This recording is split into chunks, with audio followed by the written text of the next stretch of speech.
My sister is severely autistic and I hate her for turning my life into a living nightmare. I hate her. That should be wrong to say, but it doesn't feel like it. Ever since my sister was born, it's like I vanished from my parents' radar. I was 6, excited to be a big sister, but that excitement faded fast. The shift was gradual but undeniable. Suddenly, I was moving into the basement because she needed to be closer to mom and dad. That hurt. The basement was creepy and cold, and I missed the warmth of being near them. Nights down there were long and lonely. I'd hear the rest of the family upstairs and feel so cut off, like I was more of an afterthought than a daughter. Losing my toys to her was another blow. She didn't mean to break them, but it happened all the time. I remember trying to explain to my parents how it made me feel, hoping for a bit of sympathy, maybe even justice. But all I got was, "She's younger, she doesn't understand. You're the big sister, you should be more understanding." It felt so unfair. Those toys were my escape, and seeing them broken, without anyone caring enough to address it, just piled on the feeling of being invisible. The MacBook incident was the last straw. School had given it to me because I'd been doing really well, and then one day, it was just destroyed. My school was mad at me for being careless, and my parents. They just added to the blame. No one stopped to consider it wasn't actually my fault. I was furious and hurt, but mostly, I felt alone in dealing with the mess. It wasn't just about a laptop, it was about feeling like nobody had my back.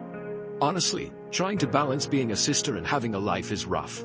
I love my sister, sure, but it's like my parents forget I'm still a kid too. Every time she needs something, I have to drop everything. Doesn't matter if I'm studying, hanging out, or even trying to catch a break. It's like I'm on call 24/7 without even signing up for it. I couldn't remember the last time I hung out with friends without constantly checking my phone, worried I'd miss a call from home needing me to rush back. My life felt like it was on a perpetual pause, always waiting for the next crisis or the next demand for help. The day I decided to go watch the new Spider-Man movie was a big deal for me. It had been ages since I'd made plans that felt purely for my own enjoyment. My friend Jake had been talking about it for weeks, and his excitement was contagious. I needed that break, a couple of hours where I could just be a teenager, not a caretaker. So, I made a decision. I figured, just this once, I'd turn my phone off to enjoy the movie. Not worry about anything else. Just 2 hours, you know? Walking out of the theater, turning my phone back on, I felt like I was hit by a truck. Missed calls and texts everywhere. I called home immediately, the joy from the movie evaporating with each ring. When my mom picked up, her anger cut through me. "Where have you been? We needed you an hour ago." I could barely get a word in. I rushed home, feeling guilty but also kind of angry. When I got there, it was like walking into a storm. My parents were furious, their disappointment a tangible force in the room. "We rely on you, and you just decide to disappear? To watch a movie?" My dad's voice was sharp, his words punctuated by my sister's background noises, like going to a movie was some kind of crime. I tried explaining I just wanted a break, that I just wanted a couple of hours to myself, but it fell on deaf ears. It didn't matter. "Your responsibilities here are more important than some movie," my mom added, her words final. They grounded me, said I was being irresponsible. All over a movie. Sitting in my room after ward, it hit me. This wasn't about the movie, it was about feeling stuck. Yeah, I get it, my sister needs me. But sometimes, I just want to do something normal, without feeling guilty or getting into trouble for it. Being 18 and feeling like you're not allowed to have your own life is tough. It was about feeling trapped in a role I never chose, about longing for a piece of normalcy in a life that felt anything but normal. I love my sister deeply, but in that moment, I couldn't help but feel robbed of the simple teenage experiences, of friendships and carefree moments. Living in my house feels like I'm trapped in a loop where everything revolves around my sister and her needs. Don't get me wrong, I get it, she needs a lot of care, and I want to be there for her. But sometimes, it feels like I'm just another item on the family's to-do list. Help your sister. Make sure she's okay. Can't you see we're busy with her? It's exhausting, feeling more like an extra hand. It's like I'm invisible unless they need something for her. This feeling of being a slave in my own home, it's suffocating. I carry this weight around, a burden that's made me question my own worth, around the house than an actual member of the family. Then there was this one week that felt like it could be different. I had been chosen to give a speech at a school event.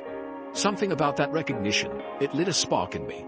I worked hard on that speech, pouring my thoughts and feelings into every word.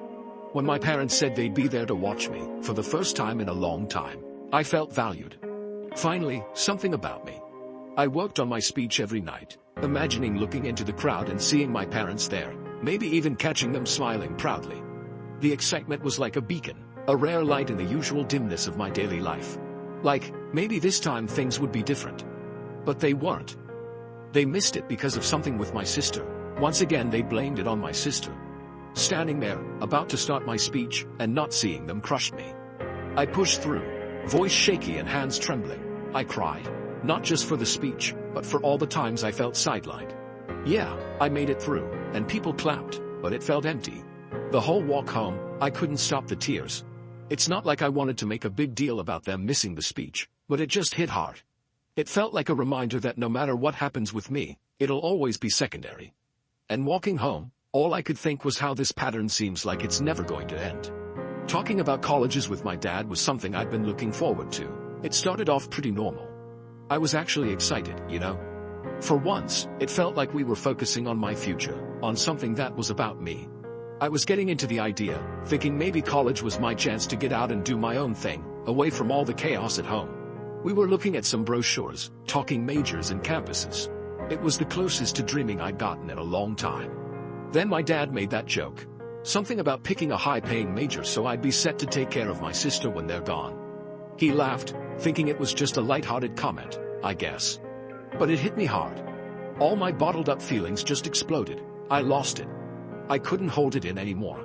I started crying, then yelling, telling him how unfair it was that my entire life was expected to revolve around being my sister's caretaker. It was all coming out, every bit of resentment, every moment of feeling overlooked and undervalued, trying to make him see how much I've had to give up, how everything always circles back to what my sister needs. But they didn't get it. My parents just stood there, staring at me like I was speaking another language, watching me lose it. No comfort, no apologies, nothing. Their faces were so cold, so detached. It was like they couldn't understand why I was so upset over a joke. That's when I realized they weren't going to hear me out. I ran to my room, slammed the door, and I've been here ever since. And here's the thing. I've been in there for hours, and they haven't even bothered to check on me. Not a knock, not a word, nothing. It's like my outburst didn't matter to them. It's so lonely sitting here, knowing that even this, me being this upset, isn't enough to get them to see how much I'm hurting. It's like I'm trapped in this role they've set for me, and my feelings about it don't matter at all. Am I wrong for wanting more than this? For wanting to be seen as more than just a future caretaker for my sister? It just feels like no matter what I do, it's like my life doesn't matter. I am nothing to them. Nothing more than just an insurance for my sister after they are gone. After hours turned into a day, and then another, with no word from my parents, something in me clicked. I couldn't shake off the feeling that something had to change. It wasn't just about getting away for a bit. It was about needing some space to figure out my own stuff without always being pulled back into the same old situation. I thought of the one person who'd always seemed to get it. Grandpa. Without making a big plan, I just packed some essentials into a backpack one night and left. I texted him I was coming over, half expecting him to talk me out of it or to call my parents. But he didn't. He just texted back, "Doors open." Staying with Grandpa has been eye-opening. It's not like every moment has been some deep heart-to-heart, but it's just calm here. He lets me be. We've talked about college, about what I might want to do, and it's the first time in a while I've been able to think about my future without feeling guilty or stressed. He's been supportive, encouraging me to think about what I want, not what I feel obligated to do. It's weird, but in just a week here, I've felt more like myself than I have in years. We've had meals together, watched some old movies, and he shared stories about when he was my age. It's been nice, simple, and kind of free. I've even started researching colleges again, this time looking at programs I'm actually interested in, not just ones that might make enough money to take care of my sister in the future. Being with Grandpa has given me a glimpse of what that might look like, and it's something I want to hold on to. Wow, thank you for all the support and love that you guys have given me. I never expected this post to reach the popularity it did. Thank you all. After thinking about it for these past few hours, you are right that I don't despise my sister. It's not her fault that she was born the way she is. My parents came to talk to me a while after my breakdown, but I was unable to bring myself to talk to them and only cried and asked them to leave. They have made arrangements with my grandfather for me to stay with him for the time being. My parents want to talk to me, but we have decided it's best I leave for now to have some space and time to collect myself. We will be sitting down and talking later this week about this issue. Thank you all again for the love and support through this. I started by telling my grandpa the story of why I broke down the way I did, and to be honest, when I finally spilled everything to Grandpa, His reaction was way more intense than I expected. I mean, I knew he'd be surprised, but he looked downright shocked, horrified. I told him all about how things had been at home, how I've basically been my sister's full-time caregiver on top of everything else, and how it all came crashing down that day with my dad's joke about college and taking care of her forever. Grandpa was seriously upset, especially when he found out that my sister was supposed to have professional help that she wasn't getting. He said a lot of stuff. He told me some things that I don't feel comfortable repeating here, but in essence my sister is supposed to be getting care from a professional and that my parents were ignoring that. But the gist was that it wasn't right or safe for me to be in that position, especially with how things were with my sister. He couldn't believe my parents were putting all this on me, and that they'd kept so much from the rest of the family. He was also really mad about the whole movie incident, saying it was the last straw that showed how unfairly I was being treated. Grandpa's pretty chill most of the time, so seeing him this mad was kind of a big deal. He told me straight up not to talk to my parents unless he was there, which was a relief honestly. He said he'd talk to them first, sort everything out, and be there with me for any conversations in the future. But it wasn't just Grandpa. Over the next few days, I heard from aunts, uncles, cousins, you name it. They were all checking in, making sure I was okay, and they were all just as shocked as Grandpa was. Turns out, my parents had been telling everyone they had a professional caregiver for my sister, and even taking money from the family to pay for it. Except, that caregiver never existed. Everyone was pretty upset about being lied to, especially about something so serious. This past week? Man, it's been a roller coaster. Tough, yeah, but also kinda eye-opening in a good way. The whole drama with my parents and finding out all that stuff I had no idea about was a lot to handle. But then, there's been this unexpected silver lining. My extended family stepping up in ways I didn't even know I needed. Heck, Grandpa's been at the center of it all, trying to make up for what he keeps calling lost time. He's been really pushing me to just be a teenager again.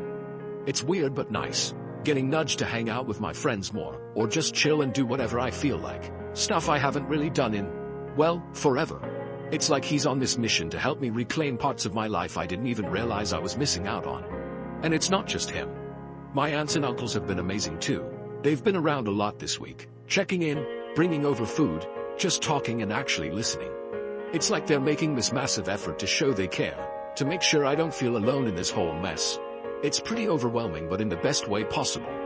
For the first time in what feels like ages, I'm not just the sister or the caretaker. I'm just me, and that feels really good.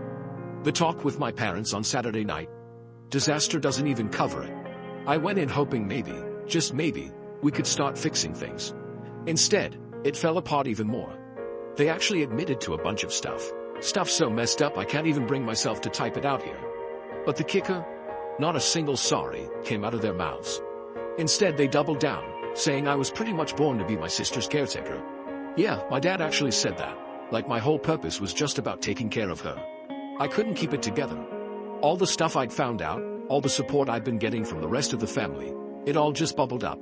I called them out on everything, the lies about the caretaker, the money they were supposedly spending on it but actually weren't, all of it. But they just dodged and made excuses. By the end of the talk, things were even worse than before. It felt like hitting a brick wall, trying to get through to them. I'd gone into that conversation with a sliver of hope that we could mend things, but I walked out feeling like that chance was completely torched. So, after that disaster talk with my parents, I made up my mind. I'm done. Had a long chat with Grandpa and my uncle last night, and we all agreed it's best if I don't go back. Today's the day I'm officially moving out to live with Grandpa. It feels weird, you know, making this huge change, but it also feels right. Like, I finally have some control over my life again. I've also decided I'm leaving the state for college once I'm done with high school. Just the thought of starting fresh somewhere new is kind of thrilling. My aunt, she's been incredible through all this. She told me she's going to start sending the money directly to me, the money she used to give to my dad for my sister's care. Guess it's going to be my college fund now. My parents? They've called a couple of times since that night, but if you're thinking they called to say sorry or that they missed me, nah. They just wanted to know when I was planning to come back home. It's like they're not even trying to understand why I had to leave. I know this is going to be a huge change, and honestly, I'm kind of scared, but at the same time, I feel this weight lifting off me. I'm finally making decisions for myself, and there's something really freeing about that. Today's just the start of something new, I guess. Deciding not to go back to my parents was tough, not gonna lie. There's this uneasy feeling sitting in my stomach, but deep down, I think it'll fade with time. The support I've been getting from the rest of my family has been unreal. It's weird. Even though I've made this big decision, feeling all their love and support makes the whole situation a bit easier to handle. But yeah, the harsh truth, I've pretty much lost my parents through all this. That realization hits hard. It's a lot to process, and sometimes I catch myself wishing things could have been different. But through all the mess, I've come to see something really important. I don't hate my sister. That anger I thought I felt towards her was misplaced. She's not the one to blame for how our parents chose to handle things. I love her, more than I can say, and hating her for something she had no control over was wrong on so many levels. I hope, someday, I can make that right. For now though, leaving is what I need to do for myself. It's about finding my own way, figuring out who I am outside of this whole situation. It's going to be a journey, but I'm ready for it. Edit. Thank you all so much. I wish I could respond to every single one of you, but my lunch only lasts so long. I'll update tonight how the move out went, but until then, thank you all. I want to say that your support has been amazing, and your kindness means more to me than anyone could ever imagine. Moving out was surreal. Grandpa and my uncle were with me every step of the way, helping me pack up my life into boxes and bags. Everything that meant something to me, we took. Make sure to grab all the important stuff like my birth certificate and social security card. It felt weirdly official, like I was collecting pieces of my old life to start a new one. My parents, they were pretty much silent the whole time. Dad took off with my sister not long after I got there, leaving just my mom to watch us pack. She didn't say much, just hovered in the background. It was awkward, tense even. But then, as we were about to leave, she finally broke down. She said she loved me, that she'd miss me. After days of silence, those words hit differently. I hugged her, said goodbye. It was one of the hardest things I've ever done. Sitting in my new room at Grandpa's house, I keep replaying that moment. Did she mean what she said? After everything, it's hard to know for sure. But I want to believe she did. Right now, all I can do is focus on what's ahead. Maybe, with time, my parents and I can find a way back to each other. I'm